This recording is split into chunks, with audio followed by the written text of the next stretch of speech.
Welcome to VST news. నేను మీ హాక. Success బాటలో committee కుర్రాళ్ళు.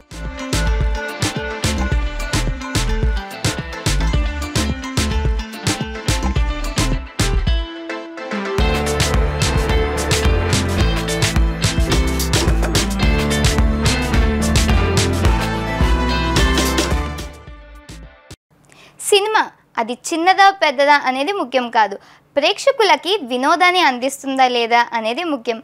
ఈ మధ్య కాలంలో చిన్న సినిమాలు ఎక్కువగా ప్రేక్షక ఆదరణ పొందుతూ విజయాలు అందుకుంటున్నాయి.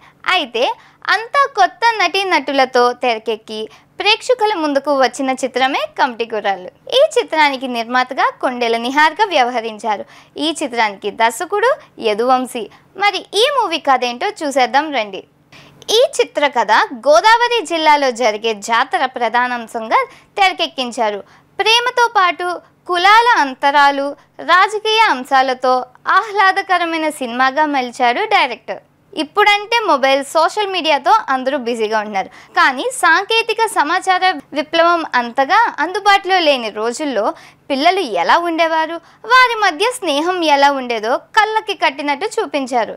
ఈ మూవీ 80-90ల తరానికి వారి జ్ఞాపకాల్ని గుర్తు చేస్తుంది. కుల మతాలకు అతీతంగా కలిసిమెలిసి పెరిగిన కుర్రాల మధ్య రిజర్వేషన్ చిచ్చు రేగుతుంది. దాంతో ఊరి జాతరలో విషాదం చోటు చేసుకుంది. ఇలా సినిమా అంతా కూడా ప్రేక్షకుల్ని కుర్చీ నుంచి లేచి వెళ్ళిపోయే ఛాన్స్ లేకుండా ఉత్కంఠభరితంగా కొనసాగుతుంది. ఈ మూవీలో 11 మంది కుర్రాళ్ళు నటించారు. అంతా కూడా వారి వారి పరిధిలో నటించి మెప్పించారనే చెప్పాలి. ప్రస్తుతం ఎక్కడ విన్నా అంతా కమిటీ కుర్రాళ్ళ చిత్రం గురించి మాట్లాడుకున్నారు. ఈ చిత్రం సక్సెస్ఫుల్గా దూసుకుపోతుంది. యూత్తో పాటు అన్ని వర్గాల వారిని ఆకట్టుకుంటుంది. ఇలాంటి ఇంట్రెస్టింగ్ టాపిక్స్ కోసం చూస్తూనే ఉండండి మా VST news. Please like, share and subscribe to our channel.